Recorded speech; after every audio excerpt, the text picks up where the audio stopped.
네, 안녕하십니까. 책 110페이지 제17강 회개하라 천국이 가까워하느니라. 책은 17강이고 동영상은 18번째 시간이죠. 18강.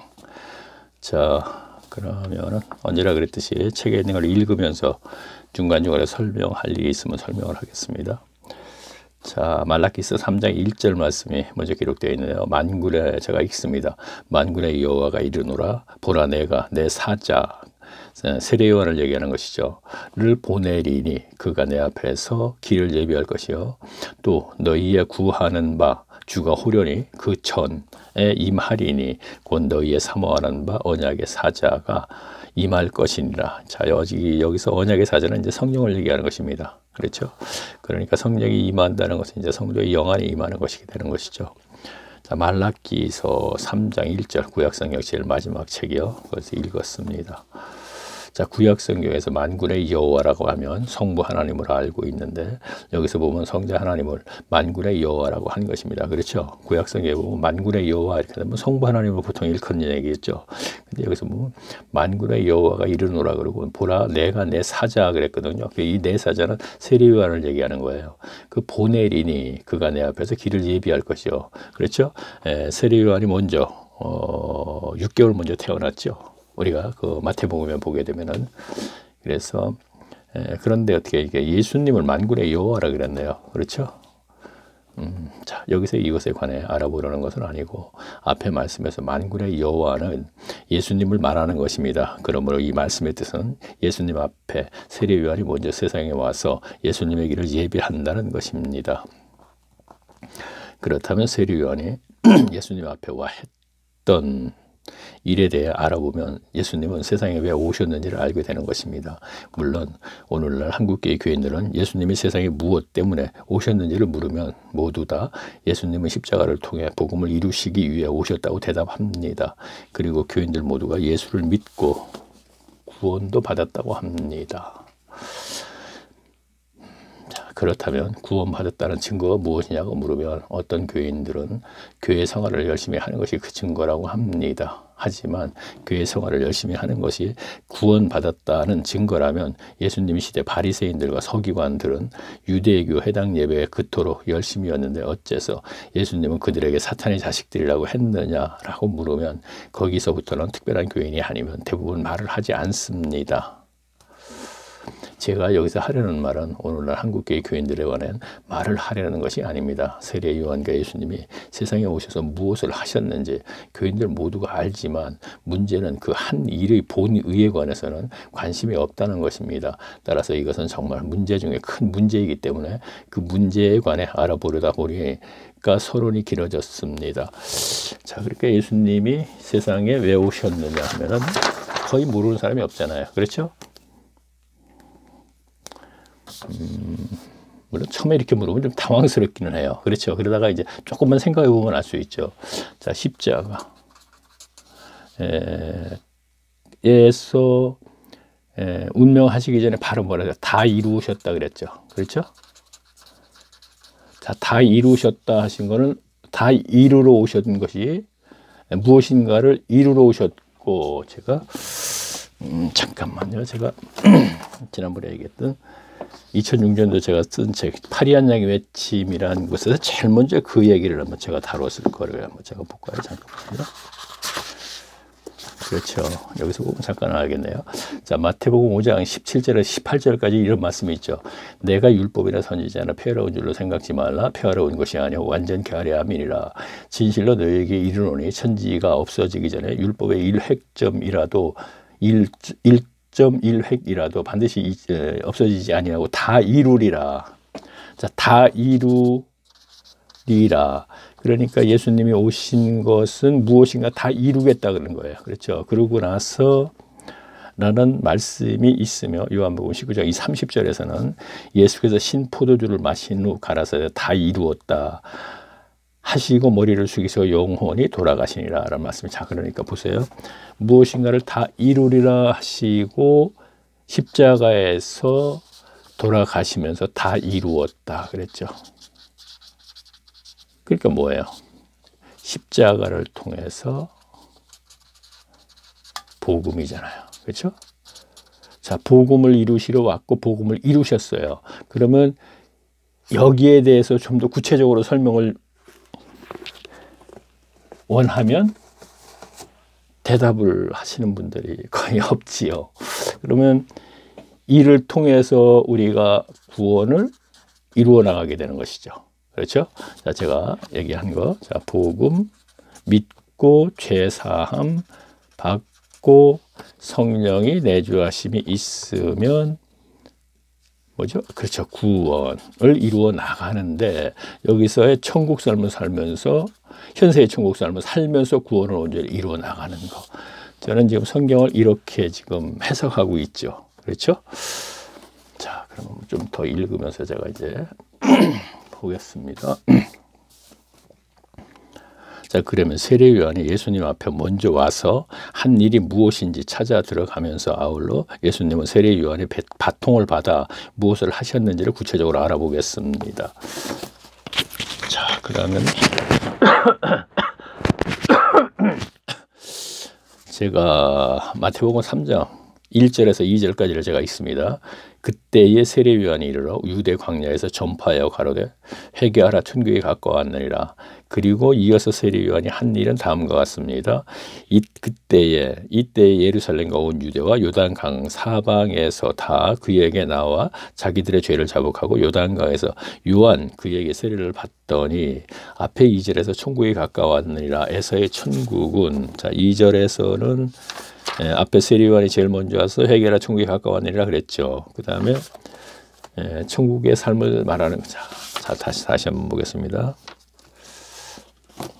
자, 조금 전에 제가 말씀드렸죠. 다 이루려 하는 건 복음이고 복음을 이루었는데 회개하라. 천국이 가까웠다. 아, 지금 소제목이 이거죠. 가까웠다. 자, 이것은 바로 천국은 현세에서 천국을 얘기한다 이런 얘기입니다. 현세의 천국을. 자, 그렇다면 세례 요한은 곧 있으면 천국 삶을 살게 해주실 그리스도께서 오실 것이니 만반의 준비를 하고 있으라는 말을 해주기 위해 예수님 앞에 온 것입니다. 그래서 세례 요한은 요단강에서 백성들에게 회개의 세례를 베풀었던 것입니다. 그 후 세례 요한의 분봉왕 헤롯에 의해 참수를 당하자, 자, 갈릴리 분봉왕이었죠. 아마 헤롯이요, 그죠? 헤롯 왕의 아들, 네 아들 중에 하나 당하자, 이때부터 예수님은 세례 요한이 외친 것과 같이 회개하라 천국이 가까웠느니라 하며 사역을 시작하신 것입니다. 그리고 예수님의 사역에서 처음 가르침에서도 심령이 가난한 자는 복이 있나니 천국이 저희 것이며 라고 하시면서 백성들에게 천국에 관한 말씀을 계속 가르치셨습니다. 그 후 공생의 3년 반 만에 십자가에 돌아가신 것입니다. 그때 예수님께서 십자가에서 운명하시기 전에 하신 말씀은 다 이루었다. 제가 처음에 말씀드렸죠. 자, 아까 저 파리한 양의 아침, 제가 2006년도에 신앙생활 하면서 6년 만에 이렇게 얘기하면 좀 이상하네 표현이, 그렇죠? 어쨌든 거기서 제가 첫 페이지부터 9페이지부터 제가 일 다 이루었다 가로 열고 율법 다 이루었다, 다 이루리라, 그리고 이제 다 이루었다 하고서 제가 조금 전에 읽었었지요. 그래요. 그러니까 예수님이 오셔서 3년 반 공생했대. 오셔서 사역을 시작하시면서 모든 걸 이루리라 그러고 이제 3년 반 동안 이제 다 공생이 끝나면서 십자가에서 운명하시면서 다 이루었다 하셨던 게 이제 복음이다 이런 얘기입니다. 자, 제가 책을 다시 읽겠습니다. 그때 예수님께서 십자가에 운명하시기 전에 직전 하신 말씀은 다 이루었다였습니다. 그리고 무덤에서 3일 만에 부활하시어 제자들에게 나타나셔서 예수님께서 하신 말씀은 너희에게 평강이 있을지어다. 아버지께서 나를 세상에 보내신 것 같이 나도 너희를 세상으로 보내로라 였습니다. 그 후 예수님은 세상에 40일 더 계시다가 승천하신 것입니다. 자, 3번 반복해서 말씀하셨죠. 요한복음 20장 21절에서 평강에 관해서 막 얘기하는 겁니다. 그리고 제자들에게 약속하신 대로 오순절에 예수님은 다시 성령으로 강림하셔서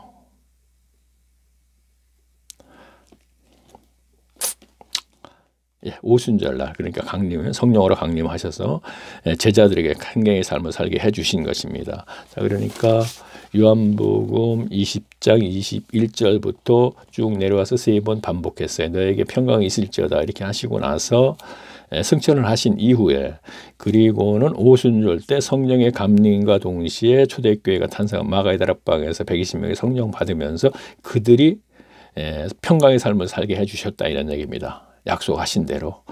자, 여기에서의 평강의 삶은 사도 바울도 살았기 때문에 바울은 평강의 삶을 이렇게 표현했죠. 자, 그러니까 평강의 삶, 롬 14, 17절 말씀에 보면은 하나님의 나라는 먹는 것과 마시는 것이 아니라 오직 성령 안에서 의와 평강과 희락이라 그랬거든요. 그러면 로마서 14장 17절 말씀이 현세에서의 천국 삶을 사는 거예요. 그렇죠? 앞에서 제가 1강에서 오늘 제가 드린 말씀의 내용을 좀 더 구체적으로 제가 설명을 했어요. 그러니까 이 책의 뒤에 보면은 제가 잠깐 읽으면서 말씀드릴게요. 신약성경 마태복음 예수님 당시 유대교회 교인들에게 주는 글로, 내용은 예수께서 사역을 하시면서 시작하시면서 첫 말씀이 회개하라 천국에 가까웠다입니다. 그러면서 쭉 얘기했고 마지막에 가서 그렇다면 새 언약 시대 교회 교인들은 지금의 이 시대, 로마서 14장 17절 말씀에 현세에서의 천국 삶을 살아야지만이 내세의 천국이 보장이 되는 거예요. 이 내용의 주제로 해서 제가 1강에서 좀 상세히 좀 설명을 했죠. 그런데 지금 1강에서는 제가 제목을 당신은 종교인입니까 신앙인입니까로 해서 회개하라 천국에 가까운 일이라고 다 이루리라 다 이루었다에 대해서 쭉 제가 설명을 했어요. 내용은 그렇고 제목은 종교인입니까 신앙인입니까 로 했지만 그 내용은 지금 회개하라 천국에 가까웠느니라를 가지고 지금 내가 설명을 쭉 했죠. 그래서 1강에서 제가 천국, 이제 현세에서 천국을 얘기하는 거예요. 안식. 자, 복음서에 있는 단어입니다. 자유. 진리랄지니 진리가 너희를 자유케 하리라. 자유, 평강, 교회. 자, 이건 연합체를 얘기하는 거거든요. 그러면 회개하라 천국에 가까웠느니라 현세의 천국. 내가 안식일을 모두 다 이루었다 그랬습니다. 그죠? 인자가 안식일의 주인이다 그런 얘기를 안식일을 온전히 이룬다는 얘기였거든요. 이거 역시 천국 삶이라고 제가 했고, 진리를 할지니 진리가 너희를 자유케 한다는 거 역시 천국 삶이라고 얘기했고, 평강의 삶을 산다. 로마서 14장 17절 말씀에서 이거 역시 천국 삶이라고 그랬고, 교회는 연합체를 얘기한 거거든요. 자, 그러면 이것이 전부 현세의 천국 삶이다 이런 얘기예요. 그러면 교회 연합체는 마태복음 13장에 있는 말씀을 얘기한 것이고, 그것도 역시 천국 삶이죠. 그래서 오늘날 천국 삶을 사십니까 물어보게 되면은 교회 생활을 천국 삶이라고 얘기한다 이런 얘기죠. 그것도 이제 성경 지식이 그래도 있는 분들이, 그렇죠? 그러면 맞아요. 그것도 맞는데 마태복음 13장에서 7가지 심령에서 두 번째 심령은 교회 연합체에는 가라지가 있고 알곡이 있다 그랬죠. 그런데 오늘 현실로 볼 때, 한국교회 현실로 볼 때 제가 얘기하는 거는요, 가라지가 너무 많아요. 솔직히 이렇게 얘기하면은 저 돌로 맞아 죽을 일이지만 예수님 시대 같으면은 99%예요. 너 그 무슨 근거로 얘기하느냐 그럴 거예요. 그렇죠? 자, 여기서 1%밖에 안 되네 그러면요. 그렇죠? 그러면 결론이 이렇게 난다는 뜻이 아니고, 오늘 현실로 볼 때 한국 교회를 예를 들어요. 99%라는 얘기를 왜 하느냐 하면은 교회에 100명이라 하면은 거의 99명은 기복신앙이란 말이에요. 이거는 우리가 변명할 여지가 없죠. 그렇죠? 자, 그러기 때문에 기복신앙이라 그러면 이거는 분명히 가라지라는 얘기거든요. 벌써 제가 한 2번, 3번 얘기했을 거예요. 자, 여기서 지금 잠깐 그러면요. 선악을 알게 하는 나무 실과는 먹지 말라. 창세기에 있는 얘기죠. 아담에게 준 언약, 최초의 언약이죠. 선악을 알게 하는 나무 실과는 먹지 말라 그랬어요. 그런데 뱀의 유혹에 넘어가서 선악과를 먹었습니다. 하와가 먼저. 그리고 남편에게 주매 아담도 먹었습니다. 그러면 선과 악을 알게 됐습니다. 아담은. 그래서 숨었다 그랬죠. 왜요? 악에 속했다는 것을 알았기 때문에 이제. 그렇죠? 그러면 선은 무엇이고 악은 무엇인지를 알아야지 되잖아요. 그렇죠? 다시 말씀드릴게요. 선악과를 먹지 말아라 알게 하는 나무를. 그런데 뱀의 유혹에 빠져서 아담이 선악과를 먹었어요. 근데 그래서 숨었어요. 그냥 내가 어디 있느냐 그랬더니 내가 숨었다 그랬잖아요. 왜 숨었나 했더니 악에 속해서 숨었다 이런 얘기예요. 그럼 여기에서 선은 하나님이고 복음이고 악은 반면에 사탄이고 세상이다 이렇게 보면 되죠. 세상 임금은 사탄이니까 그렇죠? 세상에 속한다, 복음에 속한다 이렇게 생각합니다. 그러면 아담이 왜 숨었냐 하면 악에 속했기 때문에 숨은 거예요. 그러면 아담이 다시 하나님과의 관계를 회복하려면은 선에 속하면 되거든요. 그럼 선에 속하려면 어떻게 돼요? 복음을 믿으면 되잖아요. 그렇죠? 그러면 아벨은 복음을 믿고 제사를 드렸기 때문에 선에 속한 것이 되는 거고, 복음을 믿지 않고 제사를 지른 가인은 악에 속했단 말이에요. 복음을 믿고 드리면 돼. 어차피 아벨도 그렇고 가인도 그렇고 악에 속했을 수밖에 속한 것이에요. 아담으로 말미암아 아담의 그 범죄로 말미암아.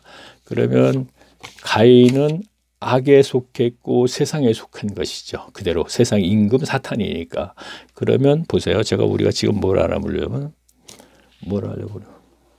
자, 그렇죠. 어쨌든 한번 계속 진행해 볼게요. 그러면 가인이 복음을 믿지 않고 제사를 드렸기 때문에 악에 속했기 때문에 가인은 악한 자다 그랬단 말이에요. 요한일서 3장 12절인가 이렇게 되어 있죠. 2장 12절, 3장이 12절일 겁니다. 가인같이 하지만 가인은 악한 자에 속하여 아우를 죽였으니 어찌 용으로 죽였느냐. 그의 행위는 악하고 가인의 행위는 아벨의 행위는 의롭다 이렇게 되어 있지 않습니까? 그러면 자, 제가 좀 생각을 좀 해보셔야 되겠네요. 가인은 악에 속했어요. 그러면 그래서 악하다 이거예요. 그러면 그렇죠. 그러면 가인은 아벨은 복음을 믿는 마음으로 제사를 드렸는데, 그러면 가인은 무슨 마음으로 제사를 드렸는가 알아볼 때 사탄으로부터 받은 아담으로부터 온 사탄의 본성을 가지고 그대로 지냈기 때문에 가인의 성정에 의해서 본성이죠. 그렇죠? 제사를 드린 거란 말이에요. 맞죠? 그러면 본성 위에서 지냈다면 사탄으로부터 온 본성은 무엇인가 봤을 적에 제가 기본적으로 얘기하는 거 소유욕과 종교심과 죽음에 대한 문제 해결, 이 문제, 그렇지? 사탄으로부터 온 거거든요. 그러면 가인이 제물을 드리면서 어떤 마음이었는가 생각해 보면 소유욕을 가지고 있는 본성 그대로를 드렸다는 얘기예요. 그러면 소유욕을 신약성경에서 뭐라 그러죠? 탐심이라 그러죠. 그래서 이게 우상숭배라 그러잖아요. 빌립보서인가 골로새에 있죠. 그렇죠? 탐욕. 욕도 되고 탐심도 있고 소유욕도 있고 소유욕의 본성을 가지고 있는 상태에서 탐욕이 연결되는 것이니까. 그러면 이 마음에서 제사를 드렸기 때문에 우상 숭배가 되기 때문에 가인의 제사는 악한 것이 된다 이런 얘기예요. 자, 그러면 이거는 뭐죠? 가인은 뭐죠? 기복이잖아요. 하나님 이 재물 받고 저 복 많이 주세요. 복 좀 주세요 그랬단 말이에요. 근데 복을 안 주니까 얼굴이 변할 정도로 심히 화가 난 거예요. 결국은. 그래서 제가 가인의 제사와 가인과 아벨의 제사 이렇게 치면은 제가 몇 강인지 잘 기억을 못하겠는데 제 동영상에서 이제 여기서 이제 중간에서 미리 얘기해야겠네요. 자, 구름 속 무지개를 제가 닉네임이니까 이걸 한번 치고 클릭하면 그 다음에 동영상이 뜨죠. 그럼 동영상이 뜨면 이 동영상 한 번 더 클릭하면은 1강, 2강, 3강서부터 쭉 떠요. 그러면 아마 7강쯤 될 때 아마 10강 이내에 있을 거예요. 가인과 아벨의 제사 이렇게 갖고 나오거든요. 예, 그것을 듣게 되면 이 부분을 좀 상세하게 또 설명이 된 게 있어요. 그래서 가인이 기복신앙이다. 그래서 기복신앙이 그렇죠. 하나님 앞에 악한 행위예요. 악한 것이 된다는 얘기예요. 아까 요한일서 3장 12절에서 뭐예요? 가인같이 하지 마라. 가인은 악한 자에 속해서 아우를 죽였다. 그런데 어찌 연고를 죽였느냐? 그의 행위는 악하고 그랬으니까 제사 행위가 악하다 이런 얘기예요. 그 다음에 아벨의 행위는 의롭다. 아벨은 복음을 믿고 드렸기 때문에 의롭다. 죄사함을 받았다. 이렇게 되는 것이고요.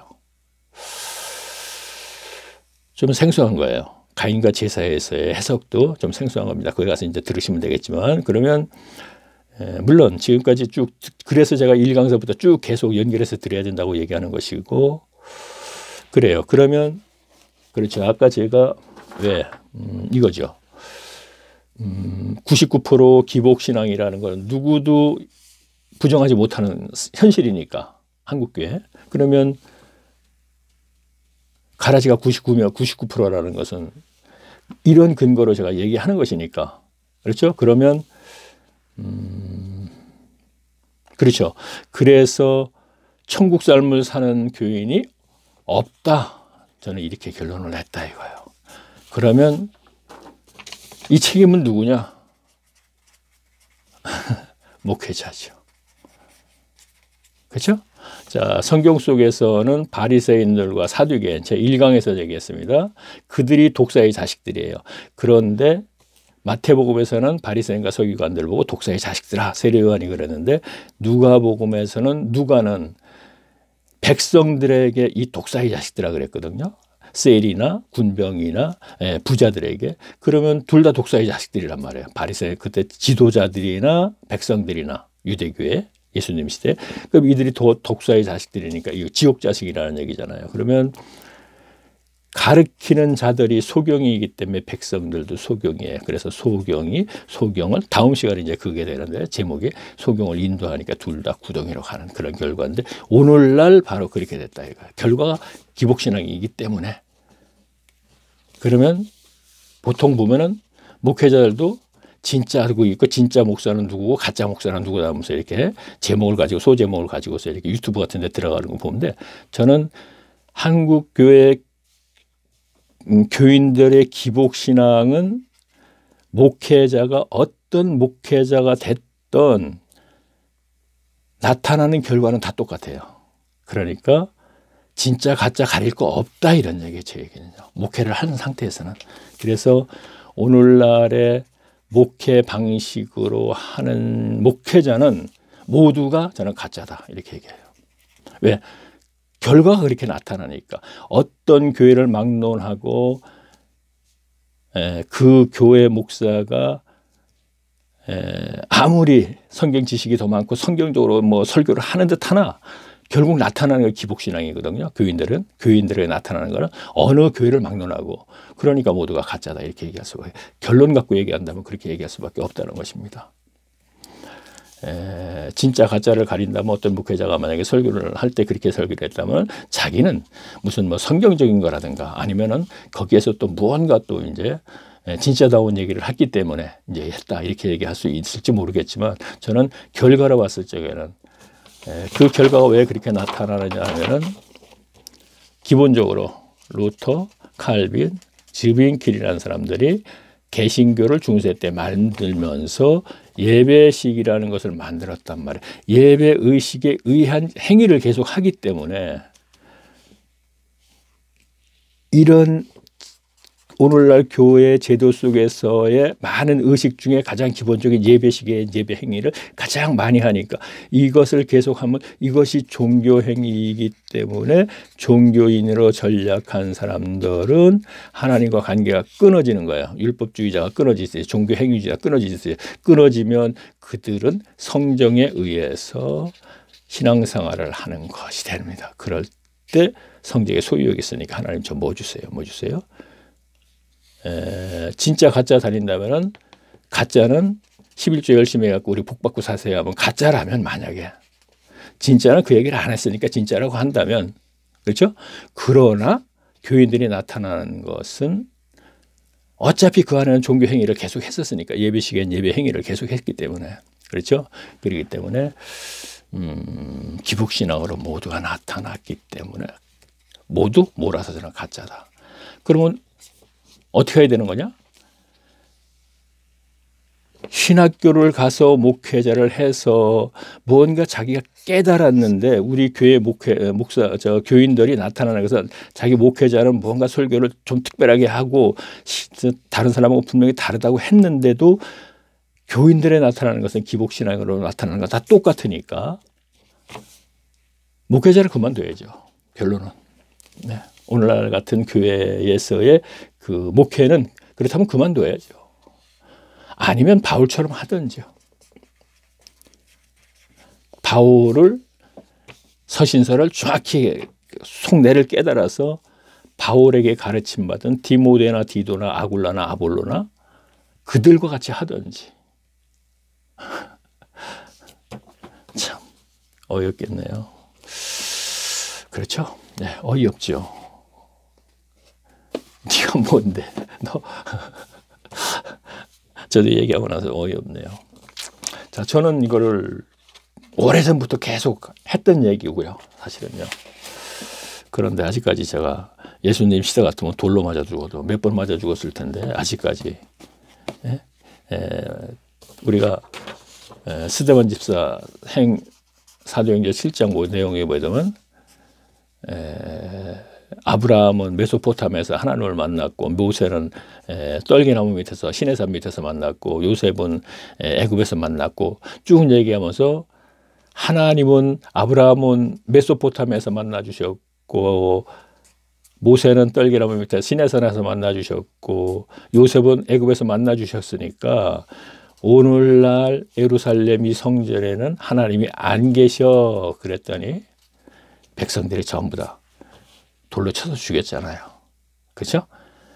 성전 중심으로 성전에서 하나님이 계신다고 생각하고 계속 했는데, 그때만 해도 지성소라는 게 있어갖고요. 그렇죠? 하나님이 거기 계신다고 생각하는 거는 맞는 거예요. 어떻게 보면요. 하나님이 계신다고 구약성경적으로 얘기하게 되면. 그렇죠? 그런데 그럼에도 하나님이 안 계신다 그랬더니 돌로 쳐서 죽였거든요. 오늘은 뭐 지성소가 있어요. 성소가 있어요. 뭐가 있어요. 그런데 제가 여기서도 지금 이 시대에도 교회에 하나님이 안 계신다면, 자, 책을 또 나머지 좀 읽겠습니다.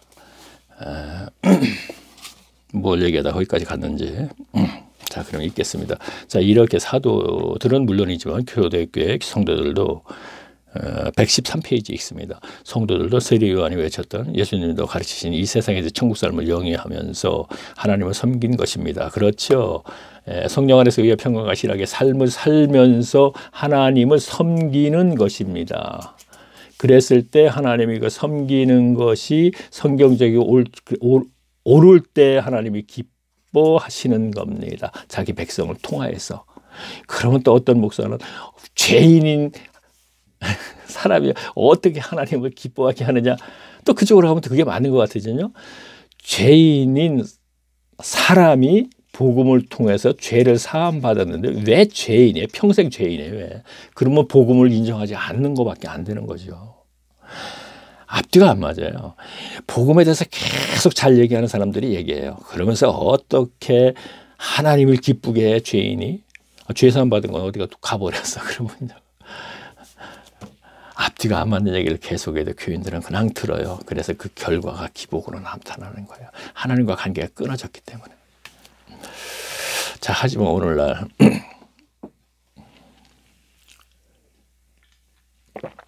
한국교회 교인들은 선세세의 전국 삶이며 성령 안에서 의의 평강과 희락의 삶을 자체가 어떤 것인지조차 모르면서 내세의 천국은 간다고 하니 답답한 노릇입니다. 그렇죠. 너무나 많습니다. 로마서 14장 17절 말씀을 아는 교인이 거의 없어요. 그리고 그것을 주제로 해서 설교 듣는 것도 들어본 적도 없고요. 자, 어떤 교인인 경우 자기는 성령 안에서 의와 평강과 희락에 천국 삶을 산다고 합니다. 그러면서 제가 천국 삶을 산다는 증거가 무엇이냐고 묻습니다. 그러면 하는 말이 교회 생활을 열심히 하는 것이 증거라는 것입니다. 그때 저는 평강의 삶을 산다는 성경적인 근거는 요한일서 2장 15절에서 16절 말씀인 육신의 정욕과 안목의 정욕과 이생의 자랑으로부터 자유로워졌을 때의 삶을 말하는 것이라고 합니다. 이 삶은 인간 성장의 소유욕과 종교심과 죽음에 대한 두려움으로부터 해방됐을 때의 삶을 말하는 것이라고 합니다. 그러면 더 이상의 대화를 하지 않으려고 하는 것이 오늘날 한국교회 교인들 대다수의 정적 수준이 정말 답답한 일입니다. 자, 보세요. 자, 제가 조금 전에 요한일서 2장 15절에서 16절 육신의 정욕과 안목의 정욕과 육신의 정욕과 안목의 정욕과 이생의 자랑. 자, 육신의 정욕이라 그러면 요것은 이성 간의 어떤 육체적인 그런 것을 이제 연결시키면 거의 맞고, 안목의 정욕은 눈으로 보이는 것들을 또 이 세상 것들을 많이 추구하는 것. 아, 좋은 차 타고 싶다, 좋은 아파트에 살고 싶다, 뭐 이런 저런 것들. 이세상 자랑은 이 세상에서 취득됐던 것들, 예를 들어서 대학교 졸업장이라든가 신학교 졸업장이라든가, 죄송합니다. 이거 얘기 안 할 수가 없어요. 그래 보통 보게 되면 뭐 무슨 신앙 나오고 무슨 대학 무슨 서적을 썼을 적에 기독교 서적 보면 쭉 쓰죠. 그리고 뭐 하는 것, 그것이 이생의 자랑이거든요. 그러면 이 세상에서의 취득된 자랑으로 말미암아 제가 이 책을 썼습니다 하는 얘기고, 교인들은 그걸 가지고 이 사람이 이런 사람이야 하고 인정한단 말이에요. 그런데 성경에서 기독교 서적이라고 성경적인 글을 쓰려면은 이생의 자랑 갖고 쓰는 것이 아니에요. 그렇죠? 성령께서 내주하심이 있어서 성령께서 말씀을 드러내 주셨을 때 쓸 수 있는 것이죠. 그래서 저는 책 표지에 그러니까 지금 골방에서 하나님을 만날 때 여기에는 이생의 자랑이 저 없어요. 왜 없냐? 이 책은 분명히 그거로 쓴 것이 아니기 때문에. 자, 그러면 또 3첩으로 자꾸 빠져요. 지금 보게 되면 요한일서의 육신의 정욕과 안목의 정욕과 이생의 자랑은 뭐라 그랬어요? 쭉 내용을 보게 되면 세상으로부터 온 것이지 하나님으로부터 온 것이 아닌 세상으로부터 왔다 그랬어요. 이게요. 육신의 정욕과 안목의 정욕이. 그렇죠. 그러면 세상은 임금이 누구예요? 사탄이죠. 사탄으로부터 왔다는 얘기예요. 세상의 임금은 사탄이니까. 그러면 하나님으로부터 오지 않은 것이거든요.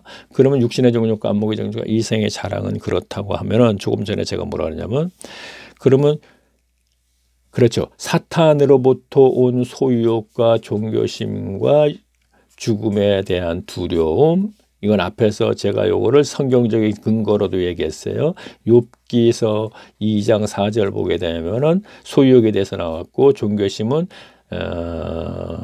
사도행전 17장에서 사도 바울이 아테네 갔을 적에 얘기한 것이 있어요. 종교심이 많구나 하는 것이니까 적은 사람도 있고 좀 많은 사람도 있다는 얘기고, 죽음에 대한 문제는 히브리서 2장 15절인가에 보면은 또 이제 그거에 이제 성경적인 근거가 나옵니다. 자, 그러면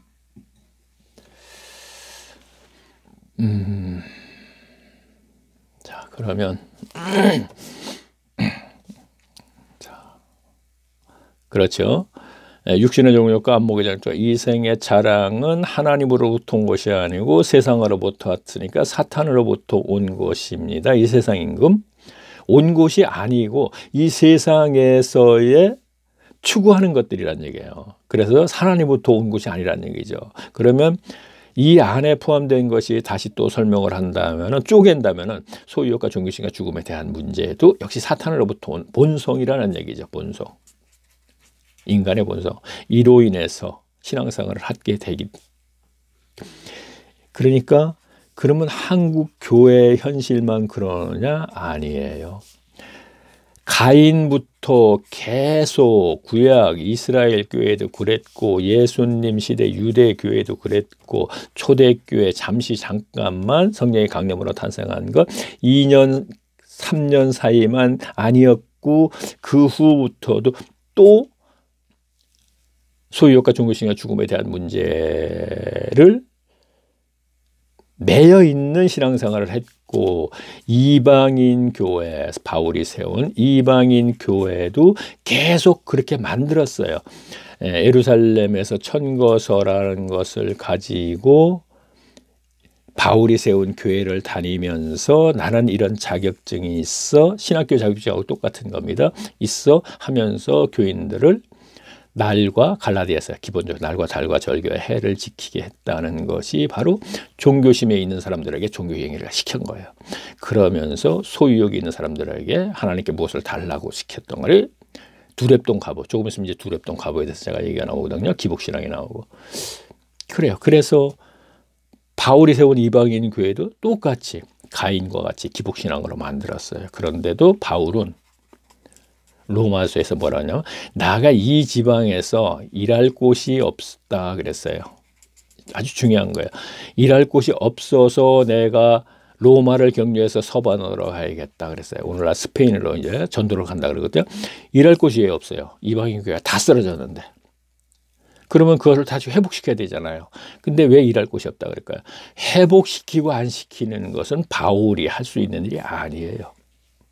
오늘날 목회자가 아무리 잘해도 그들이 기복신앙에서 벗어나고 안 벗어나는 것은 목회자의 능력을 할 수 있는 게 아니에요. 했다 하더라도 목회자가 은퇴해버리면 다음 목사가 와서 또 하게 되면 조금 다르면 다시 또 그렇게 돼버리고 말아요. 그 결과가 나타나는 거지. 일할 곳이 없다 하는 얘기는 바울이 하는 얘기가 뭐예요? 바울이 할 수 있는 얘기는 복음을 전하는 것뿐이에요. 처음 전해서 그들에게 복음을 통하여서 죄사함 받고 여기까지 해주고 돌아서면 어떤 사람들이 다시 와서 쓰러뜨리는 것, 다시 회복시키고 말고 하는 건 바울의 임무가 아니에요. 교회는 어차피 그렇게 간다 이런 얘기예요. 그럼 오늘날 한국 교회가 목회자에 따라 좀 달라? 아니에요. 목회자에 따라 다른 거 있어요. 분명히 조금 더 괜찮아 보일 수는 있어요. 자, 카톨릭과 똑같이 지금 그리스도를 믿고 있대요. 그렇죠? 카톨릭과 개신교 교인들이 다른 부분이 조금 보이죠. 그렇죠? 분명히 달라요. 분명히. 카톨릭은 카톨릭대로 조금 더 신자다운 맛이 있어요. 그렇죠? 그러나 이들도 역시 전부 기복신앙인 거예요. 예수 믿고 복 받는 거. 그렇죠? 자, 그러면 개신교 쪽은 조금 태나는 게 있어요. 조금 나쁜 쪽으로 태가 나는 게 좀 있습니다. 자, 그러면 자, 우리가 마지막으로 이제요. 예수님 율법사가 자, 너무나 다 아는 것 같고 얘기하는 거예요. 율법사가 예수님한테 오셔가지고 와서 자, 우리가 영생을 하려면 어떻게 해야 됩니까? 물어봤어요. 그랬더니 예수님이 하시는 말씀이 율법 지켜라. 다 지켰습니다. 율법사인데 뭐. 그랬더니 그러면서 율법사가 물어봐요. 이웃사랑을 도대체 기준이 뭐예요? 그랬단 말이에요. 예수님한테. 그랬더니 예수님이 가버나움을 가다가 자, 중요한 거예요. 여기도요. 어떤 사람이 강도를 만났어. 그런데 거기를 지금 지나가는 사람이 제사장이 지나가다가 강도 만나서 피 흘려서 죽어가는 사람을 못 본 척하고 돌아가 버렸어. 그 다음에 레위인이 무슨 얘기냐면 제사장은 그때 당시에 지도자를 얘기하는 것이고 레위인도 역시 거의 비슷한 거죠. 강도만 보고서 그냥 지나가 버렸어. 근데 사마리아 사람이 가다가 이 사람을 갖다가 데려서 병원 가서 데려다 주고 치료를 시켜주고 내가 다녀오면서 병원비가 더 나오면 더 주겠습니다 했어. 자, 누가 이웃사랑이냐 그랬더니 율법사가 사마리아 사람이 이웃사랑을 한 것이죠. 그래요. 맞다. 너도 가서 그렇게 하면 된다 그랬어요. 그럼 여기서 얘기하려는 건요. 물론 이것도 중요하지만 이들이 왜 그러면 못 본 척하고 지나갔을까요? 이거 가지고 율법에 뭐가 있으니까 설교자들 얘기하죠. 피를 보면 어쩌고 저 얘기하죠. 다 쓸데없는 얘기예요. 이들이 못 본 척하고 지나간 것은 이들에게는 국률이 없어요. 따라서 자비도 없어요. 그렇죠? 왜? 국률은 누구를 국률이 굽상이 여기는 마음이 있어가지고 그를 갖다 도와주는 거잖아요. 자비도 마찬가지예요. 누구를 갖다 불쌍히 해서 사랑을 베푸는 것이죠. 국률이 없다는 얘기는 첫째, 종교인들은 국률 자체가 없어요. 이들은 무조건 영생할 수 있다, 천국 갈 수 있다고 생각하는 사람들이에요. 왜? 회당 중심으로 모든 신앙생활을 거기서 했기 때문에, 그것으로 위주로 하면 가는 거로 생각했기 때문에. 그래서 강도 만난 사람을 굳이 도와줄 이유도 없어요. 이웃사랑도 거기서 하고 구제연금도 거기서 하고 다 하기 때문에. 그리고 첫째는 중요한 거, 국률이 없어요. 종교인들은, 율법주의자들은, 종교행위주의자들은. 그래서 자비를 베푸지 않아요. 단 하는 게 있어요. 율법사는 당시 회당에서 다 해요. 구제헌금도 하고 뭐도 하고, 오늘날은 교회당에서는 다 해요. 제가 이거 잘못 얘기한 것 같죠? 가만히 보세요 한번요. 오늘날 한국교회 교인들도요, 불쌍한 사람들을 봐도 국률을 느끼지 못해요. 태반이 그래요. 저는 이거 그냥 나름대로 관찰해서 이제 찾아내는 거예요. 그냥 이들이 제사장과 레위인들이 뭐 율법에 뭐가 있으니까 전 그거 몰라요, 내용도. 근데 그렇게 설교를 하는데 아닌 것 같아서 조금 차고 들어가 보니까, 제가 신앙생활을 21년간 하나님 2000년도 5월 1일 날 하나님이 저를 찾아주신 이후에 평범한 신앙생활은 분명히 아닙니다. 21년간 하면서 교인들과 접하면서 제가 느낀 것이 바로 이것이 없구나. 그래서 예수님이 뭐라 그러셨어요? 안식일 논쟁에서 뭐래요? 나는 자비를 원하고, 나는 국률을 원하고, 나는 인애를 원하고, 그렇죠? 제사를 원치 않는다 그랬잖아요. 자, 거기서 답을 얻는 거예요. 나는 안식일 논쟁에서요. 자, 호세아 말씀을 인용한 겁니다. 나는 자비를 원하고, 자, 여기는 국률도 들어가고 인애도 들어갑니다. 자비를 원하고 제사를 원치 않는다 그랬어요. 그러면 제사가 뭐예요? 종교 행위죠. 제사 행위를 계속 많이 했기 때문에 너희는 자비가 없어, 이 얘기예요. 이거는 여호와 하나님을 얘기하는 것이죠. 너희는 제사 행위를 열심히 했기 때문에 종교인을 전락했기 때문에 국률도 없어, 인애도 없어, 이 얘기예요. 여호와는 그런데 제사 행위 속에 내포되어 있는 것이 자비, 국률, 인애라는 게 아니고, 너희에게 제사 행위를 의식을 줘서 이 행위를 계속 하라는 이유는 이 안에 분명히, 자, 11조를 하는데 의와 인과 신을 버렸다 그랬죠. 너희가 11조는 열심히 해, 종교 행위죠. 그런데 의와 인과 신은 너희가 왜 이건 무시하냐 이거죠. 중요한 건 이건데 11조 안에 내포되어 있다는 게 아니에요. 제사 안에 자비, 국률, 인애가 있다는 게 아니에요. 제사도 짓고 11조도 이게 종교 행위죠. 의식에 의한, 의식을 주신 거죠. 이 행위만 열심히 하니까 너희가 의와 인과 신은 버리는 거다는 얘기고, 우리는 이것만 열심히 하면 돼. 하나님이 이것이 줬으니까, 하라 그랬으니까. 그렇죠? 그들은 차라리 신의 산에 줄 의식에 의해서 했는데도 독사의 자식들인데, 오늘은 의식을 준 것도 없는데 루터 칼빈 찌븐키린을 만든 의식을 하면서 이걸 하나님께 받는다, 영광 돌린다, 이거는 말도 안 되는 거란 말이에요. 참 가만히 좀 생각을 해보세요. 이 동영상은 요번 거는 좀 가만히 제가 종합적으로 좀 많은 얘기를 좀 하는 것 같아요. 지금 보니까 시간이 이제 많으니까 한번 다시 듣고 가만히 보세요. 제가 이제 종합적으로 마음속에 아니죠.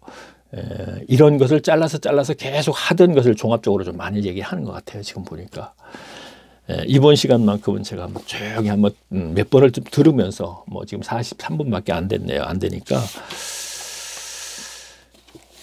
자, 그러면 아까 제가 마지막에 하는 얘기, 구름 속 무지개 치고 들어가서 동영상 하고 제 1강, 2강 쭉 순으로 좀 이렇게 들어주십시오 하는 얘기를 제가 안 해도 될 것 같습니다.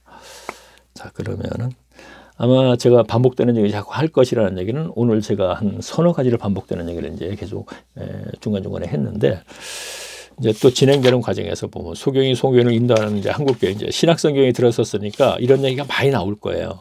이사야의 교회란 나오고, 금방 이제 두렙돈 과부에 대해서 나올 거예요. 두렙돈 과부에도 또 나오게 되면은, 그렇죠. 여기 128페이지에 20강에 보면 두렙돈 과부도 기복신앙인이었다 이렇게 얘기해요. 설교수나 들어보지 않았을 거예요. 그렇죠? 그런데 제가 그때 가서는 기복신앙이 왜, 두렙돈 과부가 왜 기복신앙인가 하는 것을 가지고 한번 함께 알아보겠습니다. 그건 아마 다음 시간에 될 것 같은데요. 자, 그럼 다음 시간에 뵙겠습니다. 안녕히 계십시오.